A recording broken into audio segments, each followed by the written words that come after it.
Shalom Bapak Ibu dan Saudara sekalian. Sering khotbah pada hari ini saya memilih Kingdom Business dengan tema pemimpin yang terpimpin dan saya beri judul Kontraflow. Yang mendasari pembahasan khotbah ada 3 pertanyaan yang menjadi inti khotbah. Yaitu yang pertama, apakah Anda membangun bisnis dengan berbasis kepada kerajaan Allah? Firman atau logos adalah ide besar Allah. Dan dari narasi Alkitab, Allah itu hakikatnya adalah raja. Di mana raja tentunya punya kerajaan atau pemerintahan dan Allah sendiri sebagai raja di dalam kerajaan surga yang tentunya punya budaya kerajaan surga. Pada masa penciptaan yang tertulis pada Kejadian 1 ayat 26 berbunyi demikian. Berfirmanlah Allah, baiklah kita menjadikan manusia menurut gambar dan rupa kita, supaya mereka berkuasa atas ikan-ikan di laut dan burung-burung di udara dan atas ternak dan atas seluruh bumi dan segala binatang melata yang merayap di bumi. Nah, dari Kejadian 1 ayat 26 inilah dimulainya suatu tatanan baru yang diciptakan Allah agar manusia mengusahakan dan merawat serta menguasai segala ciptaannya agar terciptalah suatu budaya pemerintahan surgawi di bumi dengan Allah sebagai rajanya dan manusia sebagai warganya yang tunduk atas hukum dan otoritas Allah dan menyembah kepada sang raja, yaitu Allah sendiri. Perlu diingat bahwa yang dikuasai oleh manusia adalah ikan-ikan di laut, burung-burung di udara, dan atas ternak, dan atas seluruh bumi dan segala binatang melata yang merayap di bumi. Dan ingat, bukan manusia. Inilah yang harus dipahami. Perlu dipahami lebih dulu oleh para pengusaha atau pimpinan agar dalam menjalankan usahanya atau memimpin suatu perusahaan hendaklah berbasis pada budaya kerajaan surga dan dapat menghidupinya di setiap proses mengembangkan dan menjalankan perusahaannya, baik berhubungan dengan pihak lain atau perusahaan lain maupun dengan sumber daya manusia yang menjadi bagian dalam usahanya. Beranikah Anda melakukan kontraflow? Sebagai pertanyaan yang kedua. Dalam dunia bisnis yang bergerak dalam bidang usaha pertambangan, properti, konstruksi maupun yang lain, yang dalam menjalankan kontrak kerja selalu melalui proses lelang tender, terjadi banyak cara-cara legal yang dilakukan oleh oknum-oknum yang menghalalkan segala cara dalam proses pemenangan tender tersebut dan sudah bukan menjadi rahasia umum lagi dalam budaya kerja duniawi seperti ini. Di antaranya yaitu penggunaan informasi orang dalam. Yaitu yang penggunaan informasi orang dalam, mereka bekerja sama dengan orang dalam untuk mendapat informasi yang tidak dipublikasikan untuk umum agar mendapat keuntungan dalam tender. Yang kedua adalah pemalsuan dokumen. Mereka memalsukan dokumen pendukung untuk memenuhi persyaratan tender. Yang ketiga adalah pemalsuan harga dengan cara mengatur atau membuat harga penawaran yang tidak wajar agar mempengaruhi hasil tender yang akan terjadi. Dan yang keempat, penyuapan. Ini sudah sering kali terjadi Bapak Ibu dan Saudara sekalian. Dengan memberikan fasilitas khusus, barang atau uang kepada pemangku kepentingan untuk pemenangan tender. Yang kelima adalah nepotisme. Memberikan keuntungan kepada keluarga atau kerabat dan rekan dalam proses tender tersebut. Yang keenam adalah kolusi, melakukan kerjasama dengan pihak penentu tender untuk memengaruhi hasil tender dengan cara tidak adil. Yang ketujuh adalah konspirasi, melakukan kerjasama dengan 2 atau lebih pihak terkait dalam pemenangan tender tersebut. Semuanya itu dengan tujuan untuk mengejar kepentingan pribadi di atas kepentingan orang lain dengan cara-cara jahat dan tidak layak di mata Tuhan. Belum lagi apabila sudah dinyatakan sebagai pemenang tender, dalam melaksanakan pekerjaan tersebut banyak sekali peluang ketidakjujuran dengan mengelabui, menyimpangkan material-material tertentu di luar ketentuan, mengurangi kualitas dan volume pekerjaan, serta menyuap pihak-pihak penentu kebijakan agar meloloskan pekerjaan dikerjakan, agar dapat diterima dan diserah terimakan, agar dapat dilakukan progres pembayaran atas pekerjaan tersebut. Bahkan dalam mempekerjakan tenaga kerja pun masih banyak sekali cara-cara yang dilakukan tidak manusiawi dengan mempekerjakan di luar batas-batas norma-norma kerja sesuai dengan aturan bidang ketenagakerjaan yang berlaku. Bagi saudara yang berada dalam marketplace seperti ini harus berani melakukan kontraflow katakanlah tidak atau melawan arus-arus budaya duniawi seperti ini yang tidak layak untuk budaya kerajaan surga. Mari Bapak Ibu dan Saudara sekalian, kita kedepankan nilai-nilai budaya kerajaan Allah yang telah kita terima, yaitu like.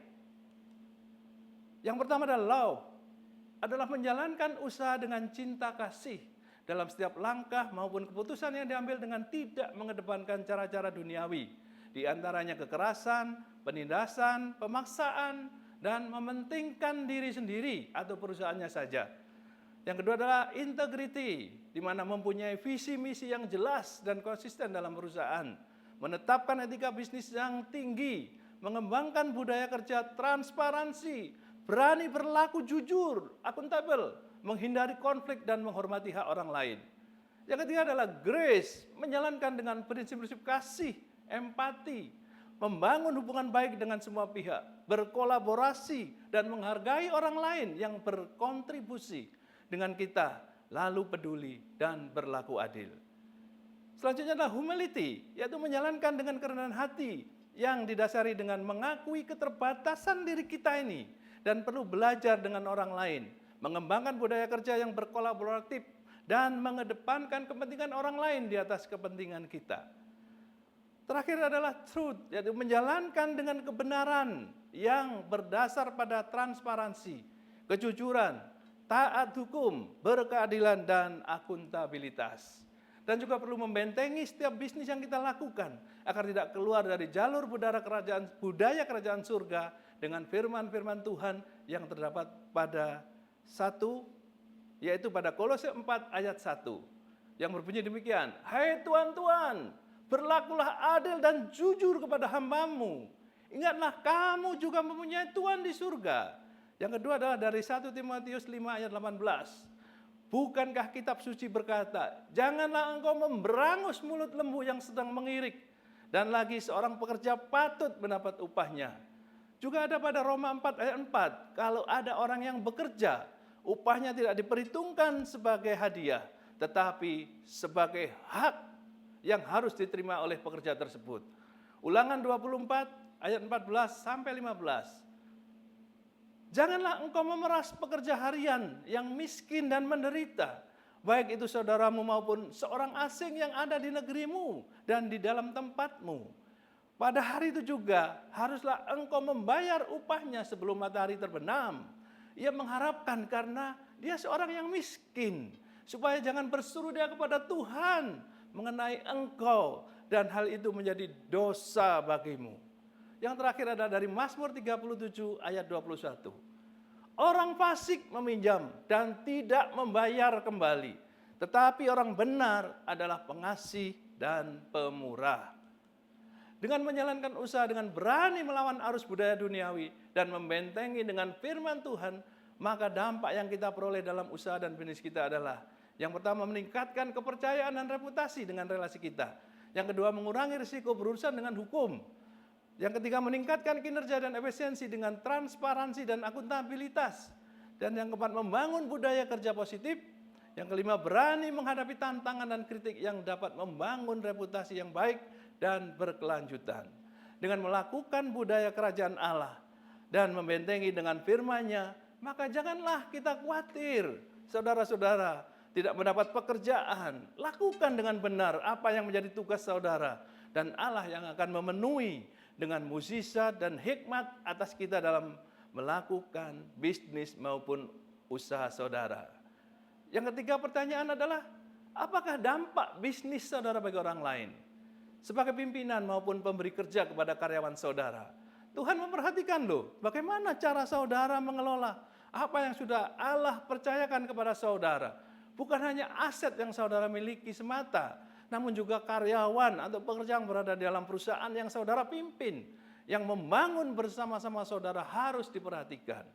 Dengan keteladanan dan kasih seperti yang telah Tuhan Yesus ajarkan dan tunjukkan pada saudara, hendaklah pola memimpin dan cara hidup saudara menjadi saksi bagi banyak orang dan juga bagi karyawan saudara yang saudara pimpin.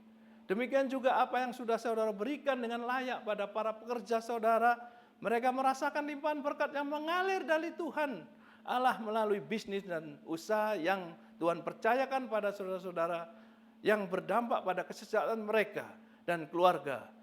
Dan ujung-ujungnya maka saudara akan memenuhi tugas untuk memberi makan banyak orang.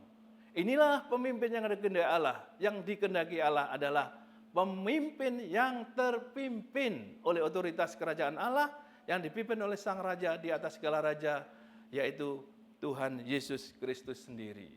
Dengan merasa keterbatasan sebagai pemimpin dan memerlukan pimpinan dari Sang Raja di atas segala raja, serta berani melawan arus budaya yang seringkali bertentangan dengan budaya surgawi, dengan melakukan budaya kerajaan surga, serta menjalankan dengan berusaha sungguh-sungguh hidup serupa Kristus, akan membawa kita pada tujuan hidup memerintah bersama Sang Raja dalam kerajaannya di bumi.